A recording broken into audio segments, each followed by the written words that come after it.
Shalom Bapak Ibu yang dikasihi Tuhan, kita akan merenungkan firman Tuhan di hari Minggu ini. Sebelumnya mari kita berdoa. Kami sungguh bersyukur ya Tuhan karena Engkau sudah memimpin menyertai kami sepanjang minggu ini. Dan di hari Minggu ini kami bersama-sama bersyukur ada kesempatan lagi kami mendengarkan dan merenungkan firman Tuhan. Karena itu ya Roh Kudus, buka hati kami dan pimpin sertai sehingga kami boleh memahami firman-Mu dan kami dapat hidupi dalam kesehari-harian kami. Dalam nama Tuhan Yesus kami berdoa. Amin. Firman Tuhan kita pada hari ini terambil dari Matius 14 ayat 20. Beginilah firman Tuhan, dimulai ayat 19, lalu disuruhnya orang banyak itu duduk di rumput, dan setelah diambilnya 5 roti dan 2 ikan itu, Yesus menengadah ke langit dan mengucap berkat, lalu memecah-mecahkan roti itu dan memberikannya kepada murid-muridnya, lalu murid-muridnya membagi-bagikannya kepada orang banyak. Dan mereka semuanya makan sampai kenyang, kemudian orang mengumpulkan potongan-potongan roti yang sisa, 12 bakul penuh.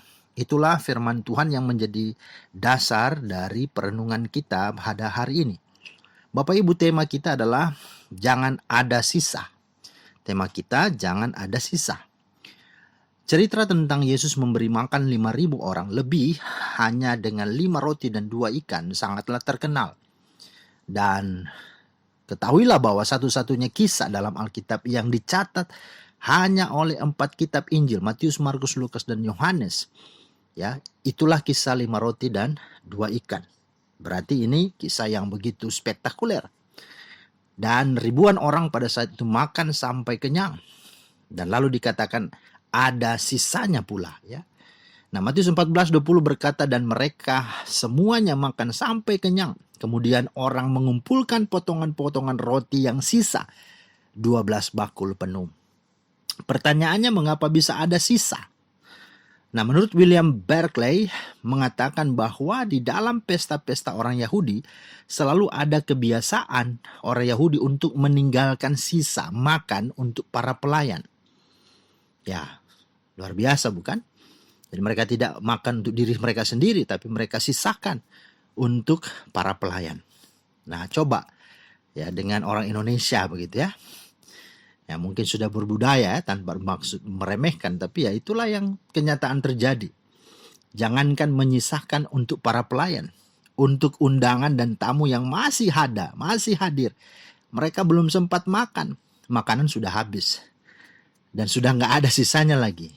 Ya, kenapa? Karena mereka sudah menjalankan namanya budaya palas, ya, alias plastik, membungkus gitu ya. Ya, inilah yang terjadi. Nah, bagi orang Yahudi sisa makanan seperti itu disebut peah, ya, itu yang artinya. Lalu apa yang dilakukan terhadap roti dan ikan yang sisa itu? Ternyata mereka mengumpulkannya dan terkumpul 12 bakul. Itu ada di dalam ketiga kitab Injil, Markus, Lukas, dan Matius. Nah, tetapi berbeda dengan Yohanes, ya, justru memberikan informasi yang lebih clear, lebih jelas bahwa pengumpulan sisa-sisa itu adalah atas inisiatif Yesus.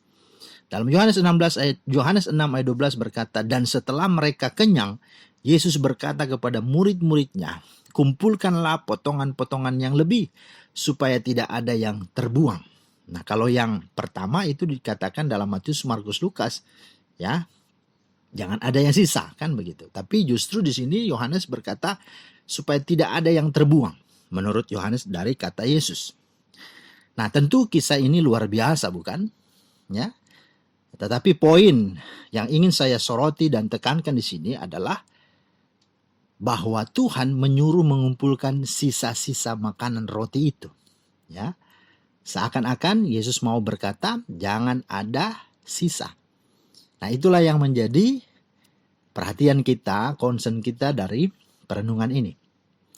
Nah, karena itu dari pernyataan Yesus ini ada 4 hal penting yang menjadi pelajaran bagi kita. Yang pertama, jika ada berkat, jangan lupa bersyukur.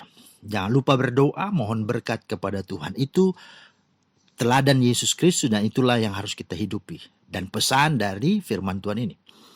Ya, walau gaji dan pendapatan kita kurang, makanan mungkin hari ini tidak enak, atau ada hal-hal yang mungkin sulit, ya, membebani dan mustahil kita alami. Tapi kalau ada ucapan syukur, ada doa, pasti ada mujizat Tuhan. Itu yang kita lihat dari firman Tuhan ini. Perhatikan, 5 roti dan 2 ikan akhirnya dapat memberi makan 5.000 orang. Belum terhitung perempuan dan anak-anak. Kalau menurut William Barclay bisa sekitar 12 ribuan orang. Dan mereka semua bisa kenyang. Luar biasa, ribuan orang bisa kenyang. Bahkan masih ada sisa yang dikumpulkan sebanyak 12 bako lagi. Nah, mengapa bisa terjadi? Karena ada ucapan syukur dan ada doa yang sungguh Yesus pohonkan berkat atasnya. Perhatikan ayat 19. Dan setelah diambilnya 5 roti dan 2 ikan itu, Yesus menengadah ke langit dan mengucap berkat. Dan di dalam Injil Yohanes 6 ayat 11 menyatakan lebih jelas lagi. Yesus mengambil roti itu mengucap syukur. Dengan kata lain, Yesus berdoa, mengucap syukur, mengucap berkat atas 5 roti dan 2 ikan. Dan terjadilah mujizat yang luar biasa ini. Nah, ini yang pertama. Yang kedua, apa pelajaran yang kita lihat dari kisah 5 roti 2 ikan ini? Yang kedua adalah Yesus saja yang adalah Tuhan, sumber berkat, pemilik dan yang empunya berkat, menyuruh mengumpulkan sisa-sisa makanan itu. Apalagi kita yang hanya penerima berkat. Tuhan bisa saja kan buat mujizat lagi untuk mereka yang belum dapat makan. Ya, dia Tuhan. Tapi kenapa dia tidak lakukan? Kenapa dia tidak buat mujizat? Ya karena berkat apapun itu bukan dilihat dari bentuknya apa, barangnya apa, dan berapa harganya. Melainkan dilihat dari bagaimana ia menghargai apapun yang ia punyai, apapun yang ia miliki, dan apapun yang dia alami saat ini. Artinya jangan ada yang sisa. Inilah yang penting. Jangan juga memandang remeh segala hal apapun. Ini bicara tentang kita menghargai segala berkat Tuhan. Karena dialah yang sudah mengaruniakan. Yang ketiga, apa pelajarannya? Pelajaran yang ketiga adalah jangan menghambur-hamburkan berkat Tuhan. Jangan memboroskannya. Perhatikan bahwa tujuan Tuhan menyuruh mengumpulkan semua sisa itu adalah supaya tidak ada yang terbuang. Sebagaimana disampaikan Yohanes 6 ayat 12. Dan setelah mereka kenyang, ia berkata kepada murid-muridnya, kumpulkanlah potongan-potongan yang lebih supaya tidak ada yang terbuang. Karena semua berkat baik besar maupun kecil diberikan dengan suatu syarat. Yaitu apa? Bahwa tidak boleh ada yang terbuang, tidak boleh ada pemborosan. Nah saudara, orang-orang Yahudi punya peribahasa. Bahasanya begini, qui panem contemnit in gravem insidit pauperatatem. Itulah bahasa Yahudinya atau Ibraninya. Adalah orang yang menghina roti akan jatuh miskin dan papa. Itu artinya orang yang menghina roti akan jatuh miskin dan papa. Nah mungkin ini juga yang kita sering dengar dari orang tua kita dulu. Ya, mereka sering berkata jangan buang-buang nasi. Nanti nasinya nangis loh. Dan tidak kasih kita nasi lagi kan begitu. Artinya ini yang harus kita sadari. Nah yang terakhir yang keempat. Pelajarannya adalah kalau ada kelebihan makanan atau berkat Tuhan apapun itu termasuk uang. Ingatlah bahwa masih ada orang lain yang begitu membutuhkan hal itu.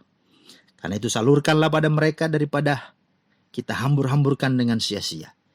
Kalau kita punya sesuatu untuk kita beli, belilah apa yang merupakan kebutuhan dan jangan yang bukan kebutuhan. Kiranya kita dapat belajar dari kehidupan dan keteladanan yang Yesus lakukan untuk kita melalui kisah 5 roti dan 2 ikan ini. Tuhan Yesus memberkati dan memampukan kita semua. Amin.